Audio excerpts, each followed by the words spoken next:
Hello friends, welcome back to my channel पुण्य व्रत कथाएं। आज हम माघ मास के चौथे अध्याय के बारे में सुनेंगे। इसमें श्री वशिष्ठ जी का संवाद है जो वो विद्याधरों को ज्ञान देते हैं और माघ मास का महत्व समझाते हैं। तो आइए शुरू करते हैं। बोलिए विष्णु भगवान की जय।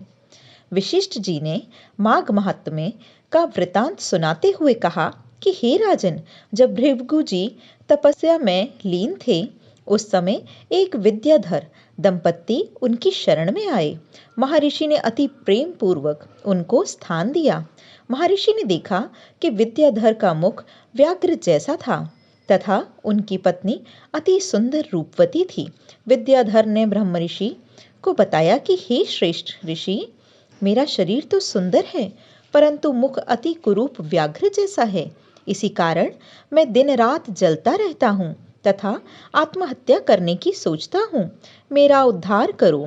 महर्षि ने विद्याधरों को बताया कि तुमने पूर्व जन्म में माघ मास की एकादशी का व्रत तो किया था परंतु द्वादशी के दिन तेल मर्दन किया था जो वर्जित है। इसी कारण तुम्हें इस जन्म में शरीर तो सुंदर मिला परंतु मुख व्याघ्र का प्राप्त हुआ। अब है राजा पुरूरवा की कथा। महर्षि ने विद्याधर को राजा पुरूरवा की कथा सुनाई। अपनी भूल के कारण राजा पुरूरवा ने भी माघ की द्वादशी की पुण्यतिथि पर भूल से तेल मर्दन करा लिया था। इसी कारण राजा का शरीर कुरूप व मुख व्याघ्र के समान हो गया था। कुरूप शरीर से दुखित राजा राजपाट का त्याग कर दिया तथा गिरिराज पर्वत के निकट सरोवर के पास एकचित होकर तप में लीन हो गए।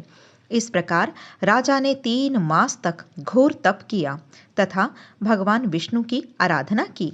भगवान विष्णु ने स्वयं प्रकट होकर राजा पुरूरवा से कहा कि हे राजन, आंखें खोलो, मैं तुम्हारी भक्ति से अति प्रसन्न हूँ। तुम निरंतर 7 जन्मों से मेरी भक्ति कर रहे थे, अतः मनोवांछित वर मांगो। महर्षि वशिष्ठ ने कहा कि हे दिलीप, राजा पुरूरवा ने आंखें खोली तो आश्चर्यचकित रह गए। साक्षात भगवान विष्णु उनके सन्मुख थे। वह गदगद हो उठे और विष्णु भगवान की स्तुति करते हुए बोले कि हे प्रभु, मुझे आपके साक्षात दर्शन प्राप्त हो गए। मुझे यही वरदान दें कि मैं काम, क्रोध, मद, लोभ त्याग कर आपकी भक्ति में लीन रहूं। भगवान विष्णु ने तथा अस्तु कहा और राजा के ऊपर अपने शंख से अमृत जल छिड़का। भगवान विष्णु के वरदान स्वरूप राजा पुरु का शरीर अति सुंदर तथा कांतिमय हो गया तथा वह वापस अपने राज्य को लौट गया। ब्रह्म ऋषि वशिष्ठ ने कहा कि विद्याधर, यदि तुम अपनी कुरूपता नष्ट करना चाहते हो तो माघ मास निकट ही है, अतः पौष शुक्ल एकादशी के दिन से स्नान प्रारंभ कर दो तथा माघ शुक्ल एकादशी तक भगवान विष्णु की आराधना करो तथा माघ मास का व्रत निराहार होता है परंतु निर्बल व्यक्ति एक बार ही सात्विक भोजन कर सकता है। व्याधि व्यक्ति इस प्रकार ही व्रत कर सकते हैं। व्रत के मध्य विष्णु भगवान की भक्ति करनी चाहिए तथा कभी झूठा व्यवहार नहीं करना चाहिए तथा एकादशी के दिवस तेल मर्दन वर्जित है। विद्याधर ने महर्षि के कथनानुसार तप किया तथा व्याघ्र रूप से मुक्ति पाई। सांसारिक सुख भोगता हुआ स्वर्गलोक को प्राप्त हुआ।